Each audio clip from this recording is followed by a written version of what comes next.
All right, welcome back to the Bellevue Growcast. This is our third episode, and we are going to be doing week 2 of the Bible reading plan. But first, let's introduce ourselves. We didn't do that last week.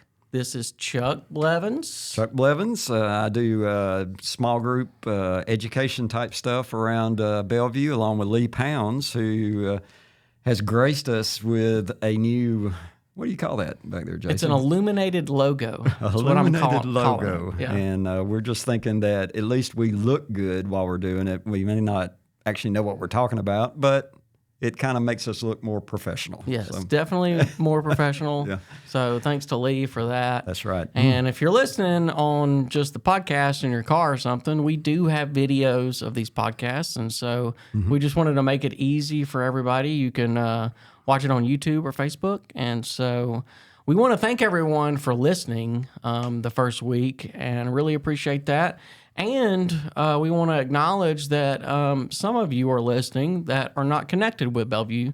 And we think that's great. We encourage y'all to share it with whoever. And it's just a great, hoping it's a great resource. We're not trying to grab people and make them come to Bellevue by doing this. We're just wanting to encourage people to study the Scripture. Yeah. Right? And if you don't have a church home, though, then we would love to have you come visit us here at Bellevue. And you didn't introduce yourself. Oh, yeah. I'm Jason Rice. Man, we are... What's wrong with us? I'm Jason Rice. Yeah. I'm the worship pastor here at Bellevue. And let's get into it. Let's get right into it. Let's do it.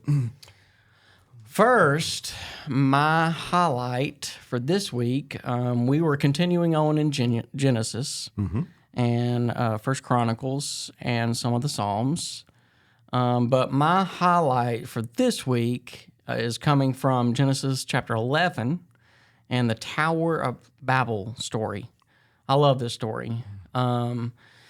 Just in case you haven't read it yet or are not familiar with this story, they get together, they're all united in their language, and they build this tower, and they want it to reach the heavens, right? And they bake bricks together. They got this new technology of baking bricks, and they're like, we got to put this thing to use, right? Yeah, and so they want to try to build a really tall tower that reaches the heavens. And basically what happens is, God looks down and was like, well, they're going to do it. Yeah.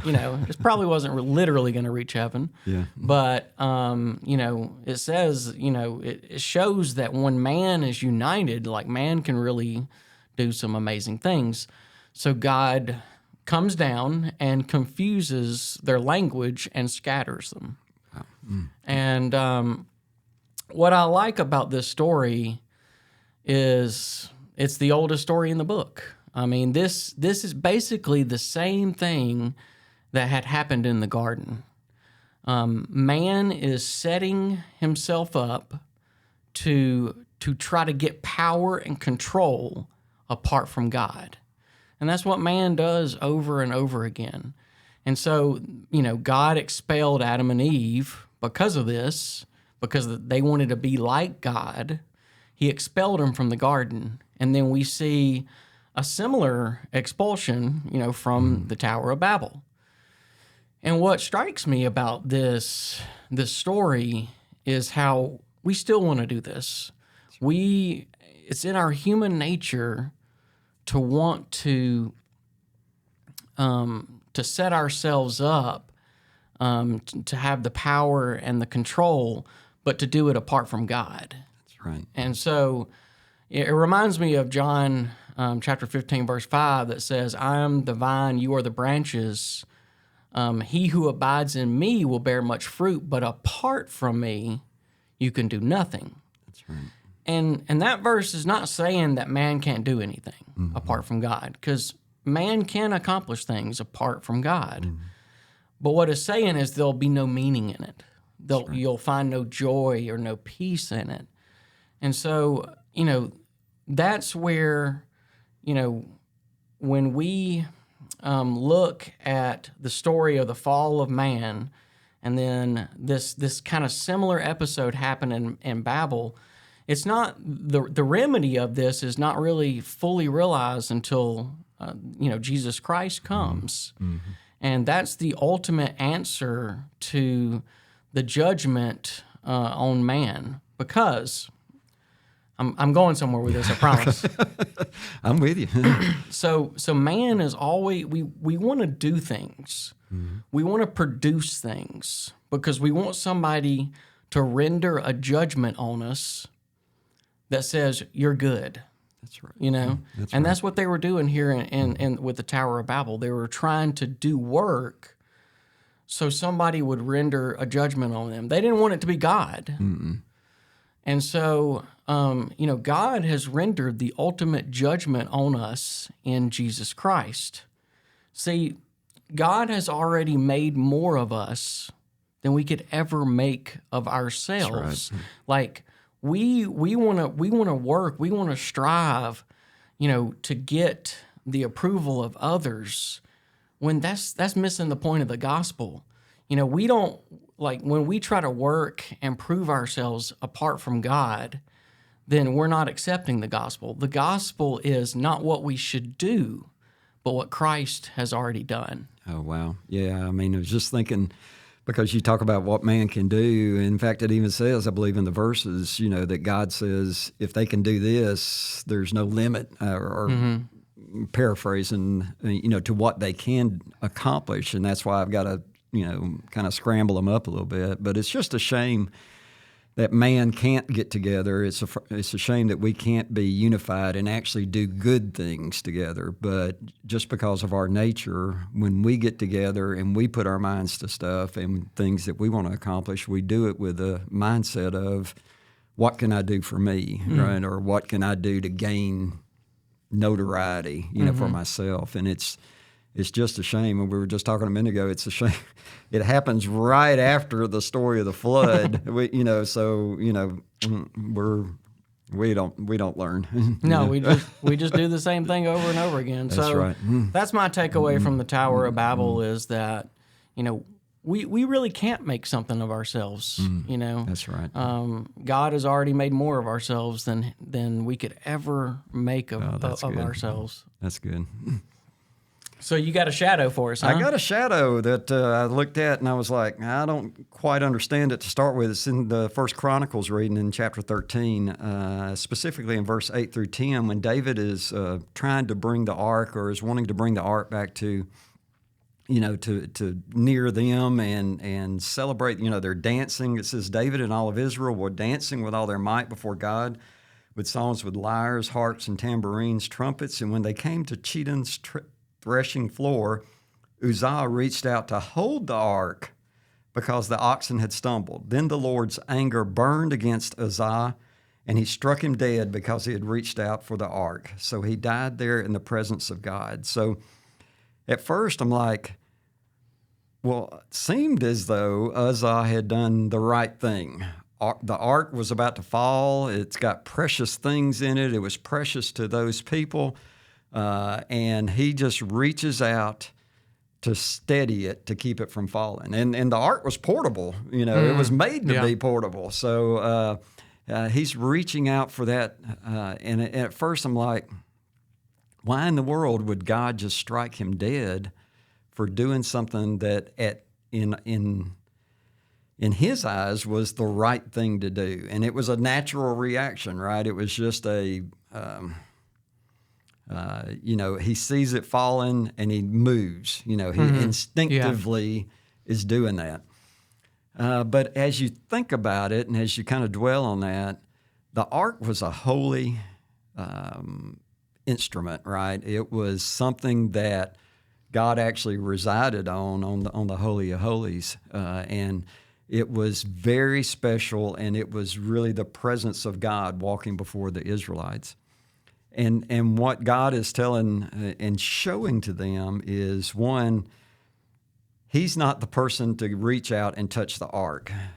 Forget about what the ark was about to do, whether it was about to fall, whether it was about to bust into a million pieces.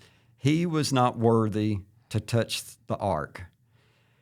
And the second thing is he is assuming that God can't take care of what's about to happen to the ark. So he is putting himself in a place where he thinks he knows better than God. And when you kind of boil it down there, that is exactly what we try to do when we justify sin, when we know more than what God knows.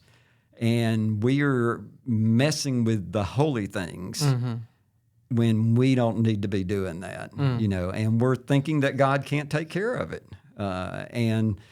It just becomes similar, maybe this is just a reoccurring theme with human history, right? Is that we think we know more than what God does. Yeah, definitely. Like, I don't know why, but I had the Indiana Jones Raiders and the Lost Ark images in my mind when they open the ark up and everybody's face melts and everything. That's probably not the way it really was. Oh wait, it's not stored somewhere in a secret government building. It's got to be. I have no idea why I brought that up. It's not relevant to this at all. But yeah, I do think this is kind of similar to the Tower of Babel in the fact that, they were trying to do it on their own. Right. Uzzah was trying to do it on his own. And I could think of a bunch of different examples in the Bible where people felt like they needed to help God. That's right. Like when Abram lied about Sarai being his sister, or when Rahab was lying about hiding the spies, like she felt like she needed to help God out in that situation, and there's tons of other examples. When we don't trust God that He's got it, and we feel like I've got to get in the middle of it, it never works out right. Right. Yeah, that would just go back to the John 15:5, just abiding in Christ and trusting that He is sovereign and in control. Of course, that doesn't mean that we just sit on the couch and do nothing. No, that's exactly right. But a lot of the Old Testament, I'm thinking of the right word, is symbolic, is trying to get us to understand things. It's the don't weave the fabrics together or don't eat this kind of food. It seems at first glance to be nonsensical or worthless information, but God's trying to get us to learn something, right? And He's trying to teach His people, and the way He teaches them is examples, right? You mess with God's stuff, you get in the way of what God's trying to do, you think that you're better than God, you're going to have repercussions from it, And so when, these things that are shadows like this that we try to bring out every week, you just really got to think through it, and let it kind of meditate on that. Because even though He was trying to help, he was still being disobedient. Disobedience, period. Yeah. All right, let's do our application for the week. Well, the application, one thing I thought about this week too is sometimes I sleep on the Psalms. It's not that I don't take the Psalms seriously enough, but I think, well, that's a neat little psalm, or that's a neat little ditty, that's, and let me go off and get something that's more meaty. But man, the Psalms are strong, and it's not just praise. There's laments and there's prophecy and there's, so there's just so much depth to the Psalms. So just don't sleep on the Psalms. But the application I had was in Psalm 8, 3 and 4. It says, "When I observe your heavens, the work of your fingers, the moon and the stars, which you set in place, what is a human being that you remember him, a son of man that you look after him?" And you think about the application, how many times, during the week or during a day that you think that you're really not worth anything, that nobody cares, or God's not interested in you.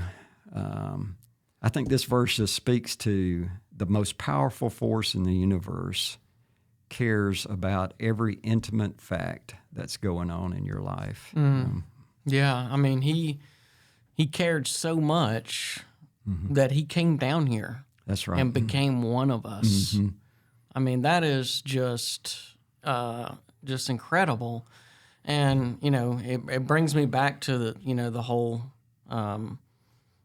garden, whenever Adam and Eve, first sin and then they're cast out of the garden, and God asked Adam a question. He says, Adam, where are you? Right. It's not because he didn't know where Adam was. Of course, he knew where he was. Right. But what he was asking is, Adam, why have you turned in on yourself? Mm-hmm. And, part of the reason why Christ had to come incarnate and become one of us was so that, the life that Adam couldn't live, the perfect life, Christ lived and picked up where Adam left off. He's called, the second Adam, That's the right. better Adam. Mm-hmm. And he fulfilled what we couldn't do. And so God ends up answering his own question, Adam, where are you? In Jesus Christ. Right. And that question is finally answered when he says on the cross, it is finished. Oh, wow. Because what he was saying was, what was finished was the perfect life that was lived, that we couldn't live. And he became, he became what we could not do and restored our relationship to Christ. And so, I think that shows just how much God cared for us, is that he became one of us and suffered that death on the cross. Right. Wow. That's amazing, because this is God's story, but he gave it to us to make a difference in our lives. And I think that just the fact that we have this shows how much he cares for us, I believe.